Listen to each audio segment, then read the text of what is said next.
Otep à tous, bien-aimés frères et sœurs. C'est dommage et c'est triste de le dire, l'Ukraine est devenue le dépotoir des armes occidentales obsolètes. Tout ce qui est mauvais en Occident, la poubelle là, c'est l'Ukraine. On amène ça en Ukraine, comme ça les Russes vont détruire ça, et puis eux, ils vont commencer à fabriquer quelque chose de nouveau. Le cas le plus récent, c'est celui de Emmanuel Macron qui envoie ces derniers 7 Mirage 2000 en Ukraine.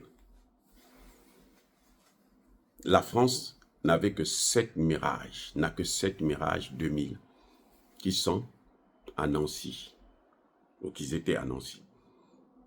On ne sait pas exactement combien elle a envoyé en Ukraine, mais en tout cas, il les a envoyés à l'abattoir pour que la Russie puisse s'en charger et faire de l'Ukraine la poubelle. Parce que quand on détruit, vous prenez, quand un habit est usé, vous prenez, vous amenez à la poubelle. Les Mirage 2000 ne vont rien changer du tout, du tout, du tout. 1. Le Mirage 2000, c'est le petit frère du F-16. Ça veut dire que le F-16 est plus performant que le Mirage 2000. Sur le plan technique, expérimental, on a vu que le F-16 est plus performant. C'est d'ailleurs pour ça que le F-16, c'était l'avion occidental le plus consommé au monde. Même le F-35 là ne vaut pas le F-16 par rapport à la cote de popularité. Le F-16 a fait beaucoup de guerres. Pendant près de 30 ans, c'était l'avion machin, le premier, le Joker de l'Amérique. Et les Français ont fait le Mirage 2000. La performance du Mirage 2000, le Mirage 2000 fonctionne à peu près comme le F-16. Mais il est moins performant que le F-16. Le Mirage 2000, il va seulement jusqu'à 18 km qu'il peut parcourir. Il ne peut pas parcourir 100 km, 200 km comme les avions actuellement de guerre russes. Le F-16, en fait, un avion de combat, c'est un avion qui accompagne les troupes au sol. Or, le Mirage 2000 ne peut pas accompagner les troupes au sol. Il sera tout de suite la cible des Occidentaux, plutôt des Russes. Donc, la seule chose qu'ils peuvent faire, c'est que quand les Russes envoient des missiles de croisière, qu'eux, ils puissent décoller pour aller arrêter ces missiles-là. C'est la seule chose que le Mirage peut faire, selon les experts russes. Parce qu'ils ont évalué, avant de dire que, bon, c'est rien, ça ne nous fait pas peur, ils peuvent envoyer même autant qu'ils veulent. Parce qu'ils ont vu qu'ils ont évalué. Et ils vous disent très bien que, mais le F-16 là, c'est rien. Si nous, on a détruit les F-16, aujourd'hui, on n'en parle même plus. Hein. Alors qu'on disait que c'était le game changer. Game changer, c'est-à-dire que c'est ça qui va changer le jeu, c'est ça qui va changer la donne, qui va renverser la nature de la guerre.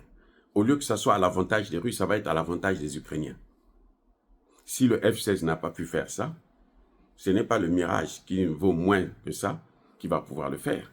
Et encore, quand ils envoyaient le F-16, les Russes n'étaient pas encore préparés complètement à faire face à ça. Aujourd'hui, où les Russes savent maintenant comment il faut détruire les F-16 là comme des jouets, hein, comme des cartons, eh bien, vous pensez qu'ils peuvent faire quoi avec les Mirage 2000? D'ailleurs, qui va les piloter? Probablement des Français. Mais ils vont partir avec. Ils vont être envoyés en l'air, hein, en enfer. Avec ça. Les Russes n'ont pas peur de Macron. Macron ne peut rien faire à la Russie. Même les États-Unis ne peuvent pas stopper les Russes. C'est fini. C'est fini.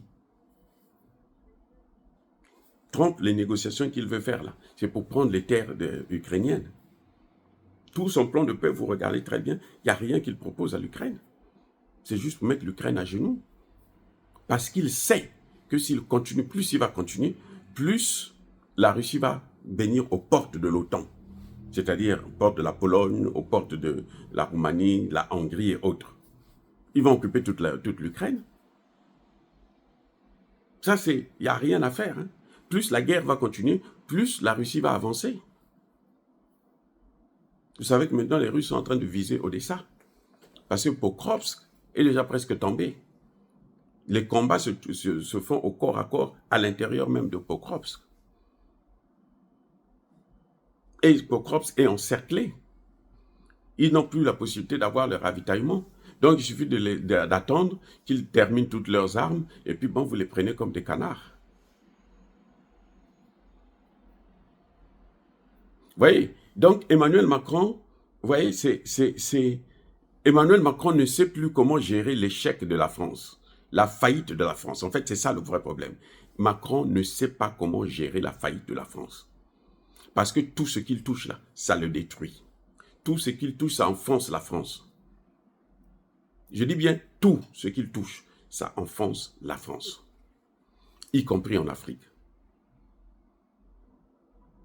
Et c'est ça qui est en train de faire en sorte que... C'est pour ça que vous le voyez, il a perdu la tête.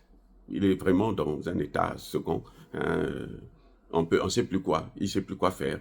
Donc, il essaie de toucher un peu par-ci, par-là, pour voir si peut-être qu'il y aura quelque chose qui pourra mordre à la maison. Mais tout le monde le connaît déjà. Tout le monde connaît ses faiblesses. Tout le monde connaît ses limites. Parce qu'il a abusé du pouvoir. C'est ça qui arrive quand on abuse du pouvoir. C'est-à-dire que ce même pouvoir-là te détruit. Il te détruit d'abord de l'intérieur et avant que les autres ne puissent venir t'achever.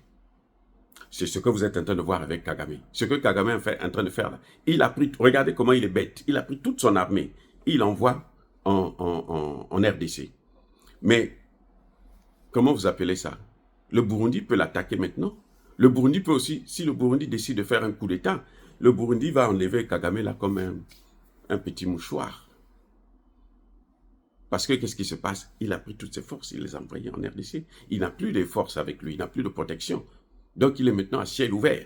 On peut le détruire comme on veut. C'est ça l'excès de pouvoir. Parce qu'il a tellement, ça lui a tellement rapporté de l'argent, le sang des Congolais, et avec ces Occidentaux là qui sont derrière lui, qu'il pense que ça doit continuer à vie.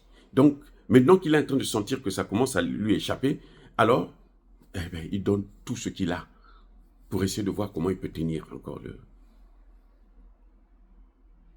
Donc là, Kagame est en train de tenir un serpent par le milieu. Ce que vous voyez là, il tient le serpent par le milieu. Il avait fait la guerre contre le Burundi. Maintenant, il est en train d'accélérer en RDC, mais le Burundi peut maintenant se venger. Le Burundi peut se venger parce que c'est Kagame qui a tué l'un des présidents burundais. Si le Burundi dit, bon, moi je veux me venger, qu'est-ce qu'ils vont faire? Même la communauté internationale va seulement dire, bon, on condamne, et c'est tout, mais ils ne vont rien faire d'autre. Comme ils sont en train de faire avec la RDC, ça va se retourner sur lui-même. Et là, je vous dis encore une chose, et je le répète encore, c'est que Tshisekedi n'a pas encore pris la décision de faire venir les Russes, qui vont lui donner toutes les armes possibles pour neutraliser cet homme. Tshisekedi, je ne sais pas pourquoi il hésite, je ne sais pas pourquoi il a peur, je ne sais pas, mais en tout cas, s'il le fait là, c'est fini. Même les Américains vont pleurer, ils vont mettre les mains sur la tête. Parce que tous, ils ne comptent que sur Kagame. Vous avez entendu la déclaration de Trump, il dit les problèmes africains, ce n'est pas son problème. Et pourtant, il s'occupe de la minorité qui est comme lui en Afrique du Sud. Il dit que moi, je veux les amener ici pour leur donner des terres. Leur donner l'argent, les nourrir et tout. Il va mettre un plan de réfugiés pour eux, cette petite minorité. Ce qui est d'ailleurs bien pour les Africains. Moi, si j'étais en Afrique du Sud, j'allais dire, c'est très bien. Si j'étais le président Ramaphosa, j'allais dire, très bien, faites-le rapidement. Prenez tous, y compris le père de Mosque, vous les amenez là-bas. Nous, on n'a pas besoin d'eux ici.